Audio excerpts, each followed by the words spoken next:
മുമ്പിലാണ് പണ്ടാര അടുപ്പ് തെളിയുക.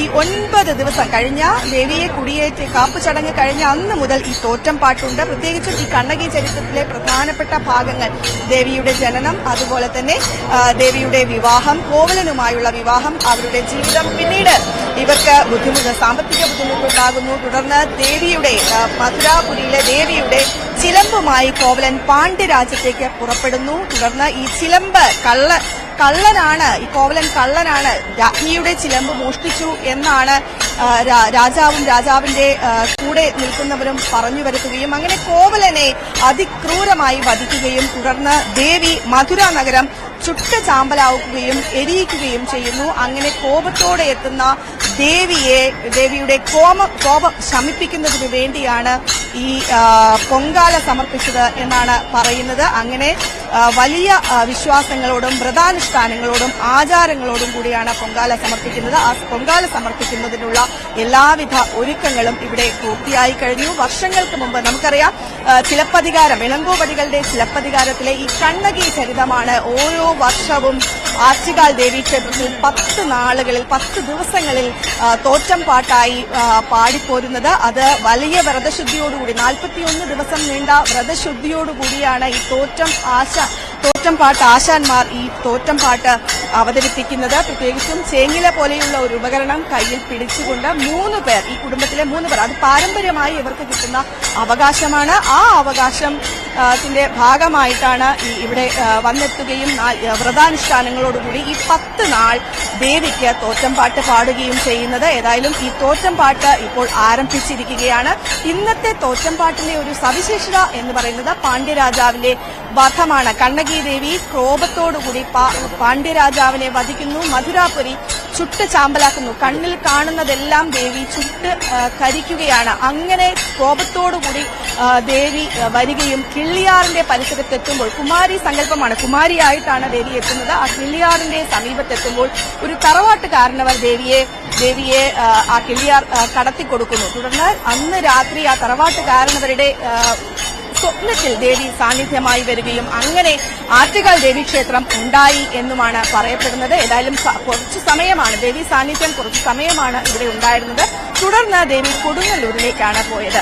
ആ കൊടുങ്ങല്ലൂരുള്ള ദേവിയെ ആവാഹിച്ച ആറ്റുകാൽ ദേവീക്ഷേത്രത്തിലേക്ക്, ആറ്റുകാലിലേക്ക് കൊണ്ടുവരുന്ന ചടങ്ങാണ് കാപ്പ് ചടങ്ങ്. ആ കാപ്പ് ചടങ്ങ് 9 ദിവസങ്ങൾക്ക് മുമ്പ് നടന്നു. ഏതായാലും വലിയ ആചാരങ്ങളാണ് ഇതുമായി ബന്ധപ്പെട്ട് നടക്കുന്നത്. ഇന്ന് വൈകിട്ട് 7:30 ഇതിനുശേഷം കുത്തിയോട്ട ചടങ്ങുകൾ നടക്കുക, വിളക്കാപ്പ് ചടങ്ങുകൾ നടക്കും. അതിനുശേഷം മണർകാട് ക്ഷേത്രത്തിലേക്ക് ദേവിയെ എഴുന്നള്ളിക്കും. തുടർന്ന് നാളെ തിരിച്ച് ദേവിയെ ഈ മണർകാട് ക്ഷേത്രത്തിൽ നിന്ന് എഴുന്നള്ളിക്കുകയും പിന്നീട് ദേവിയുടെ യാത്രയയപ്പും ഉണ്ടാകും.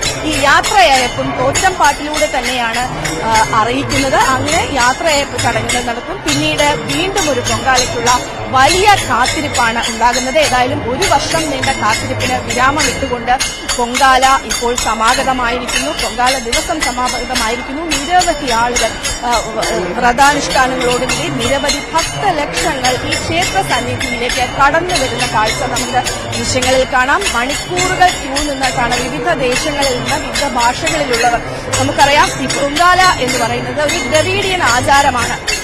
അതുകൊണ്ട് തന്നെ തമിഴ്നാട് നിന്നും അന്യ ദേശങ്ങളിൽ നിന്നും കേരളത്തിന്റെ മറ്റ് ജില്ലകളിൽ നിന്നും ഉൾപ്പെടെയുള്ള നിരവധി സ്ത്രീകളും ഭക്തരും ഇങ്ങോട്ടേക്ക് ഒഴുകിയെത്തുന്ന കാഴ്ച കഴിഞ്ഞ ദിവസങ്ങളിലെല്ലാം തന്നെ കണ്ടു. ഈ ക്ഷേത്രവും ക്ഷേത്ര സന്നിധിയിൽ മാത്രം ഒതുങ്ങുന്ന ഒരു ഉത്സവമായിട്ടല്ല പൊങ്കാല കണക്കാക്കി പോരുന്നത്. ഈ നഗരം മുഴുവൻ, നഗരത്തിന്റെ ഏതാണ്ട് 20 കിലോമീറ്റർ ചുറ്റളവിൽ വരെ ഈ പൊങ്കാല അടുപ്പുകൾ പുകയും. അതിനുശേഷം അതിനു മുമ്പ്, അതായത് ഈ പൊങ്കാല നിവേദിക്കുന്നതിന് മുമ്പ് ദേവിയോട് വന്ന് അനുവാദം ചോദിക്കേണ്ട ഒരു ചടങ്ങുണ്ട് എന്നാണ് പറയുന്നത്. ആ ചടങ്ങിന് വേണ്ടി, ആ ചടങ്ങ് ദേവിയോട് അനുവാദം ചോദിക്കാൻ വേണ്ടി ഇന്ന് രാവിലെ മുതൽ ക്ഷേത്ര സന്നിധിയിലേക്ക് നിരവധി ഭക്തർ ഒഴുകിയെത്തുന്ന ഒരു കാഴ്ച നമ്മൾ കാണുന്നു. വ്രതശുദ്ധിയോടുകൂടിയാണ് ഇവിടെ എത്തുന്നത്. ദേവിക്ക് നിവേദിക്കാനുള്ള നൈവേദ്യങ്ങളെല്ലാം തന്നെ തയ്യാറാക്കി, അടുപ്പെല്ലാം തയ്യാറാക്കി ദേവിയെ വന്ന് കണ്ട് തൊഴുത്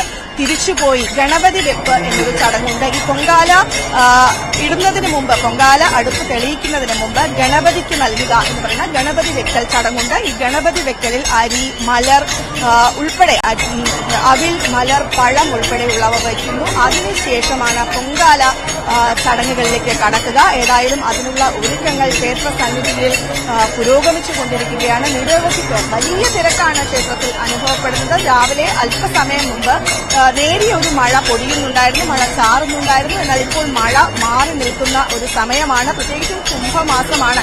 ഈ കുംഭമാസത്തിലെ ചൂടെന്ന് പറയുന്നത് അതികഠിനമായ ചൂടാണ്. ഒരു വേനൽ മഴ പോലും കഴിഞ്ഞ ദിവസങ്ങളിലൊന്നും തന്നെ ഈ പ്രദേശത്ത് ലഭിച്ചിട്ടില്ല. നല്ല ചൂടാണ്. ഒപ്പം തന്നെ ഈ പൊങ്കാല അടുപ്പുകൾ കൂടി എരിയുന്നതോടുകൂടി ഈ ചൂട് വർദ്ധിക്കുന്ന ഒരു സാഹചര്യം കൂടി ഉണ്ടാകും.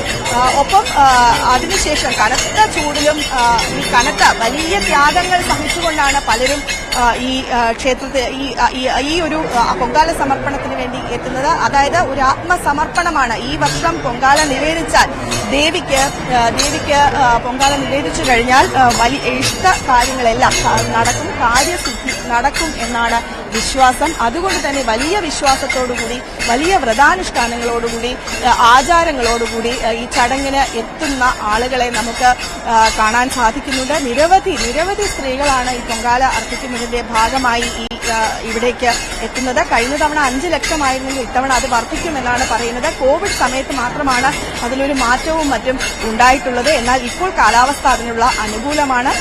എല്ലാവിധ ക്രമീകരണങ്ങളും എല്ലാവിധ ഒരുക്കങ്ങളും ഇവിടെ പൂർത്തിയായിട്ടുണ്ട്. എല്ലാ ഒരുക്കങ്ങളും പൂർത്തിയായിട്ടുണ്ട്. ക്ഷേത്ര സന്നിധിയിൽ നിന്ന് നമുക്ക് കാണാൻ സാധിക്കുന്നത് ഭക്തി നിർഭരമായ കാഴ്ചകളാണ്, മന്ത്രോച്ചാരണങ്ങളാണ് കാണാൻ സാധിക്കുന്നത്. കുരവയിട്ടുകൊണ്ട് ആ അമ്മയോട് അനുവാദം, ദേവിയോട് പൊങ്കാലയിടാൻ അനുവാദം ചോദിക്കുന്ന ഭക്തലക്ഷങ്ങളെയാണ് നമുക്ക് കാണാൻ സാധിക്കുന്നത്. മന്ത്രോച്ചാരണങ്ങൾ ഉരുവിട്ടുകൊണ്ട്, കുരവയിട്ടുകൊണ്ട് ഇവർ ദേവിയെ ഒരു നോക്ക് കാണാൻ വേണ്ടി എത്തുകയാണ്. ഏതായാലും പണ്ടാരയടുപ്പിനുള്ള ഒരുക്കങ്ങൾ ഇവിടെ പൂർത്തിയായി കഴിഞ്ഞു. പണ്ടാരയടുപ്പാണ് നമ്മൾ ദൃശ്യങ്ങളിൽ കണ്ടത്. മൺകലം ഭൂമിയാണ് എന്നാണ് വിശ്വസിക്കുന്നത്. അതിൽ അരിയാകുന്ന മനസ്സിട്ട്, ശർക്കരയാകുന്ന ആനന്ദമിട്ട് തിളപ്പിക്കുന്നതോടുകൂടി ആത്മസാക്ഷാത്കാരമുണ്ടാകും, ആത്മസമർപ്പണമുണ്ടാകും എന്നാണ് പറയുന്നത്. സർവ്വ ദുഃഖ പരിഹാരങ്ങൾക്കുമായിട്ടാണ് പൊങ്കാല അർപ്പിക്കുന്നത് എന്നാണ് വിശ്വാസം. ഈ വിശ്വാസത്തിന്റെ ഭാഗമായി, വിശ്വാസത്തിന്റെ ചുവടുപിടിച്ച് നിരവധി ആളുകൾ ഇവിടേക്ക് എത്തിക്കൊണ്ടിരിക്കുകയാണ്. ഏതായാലും ഇനി മണിക്കൂറുകൾ മാത്രമേ ഉള്ളൂ. വളരെ കുറച്ച് മണിക്കൂറുകൾ മാത്രമാണ് ഇനി ഉള്ളത്. ആ പൊങ്കാല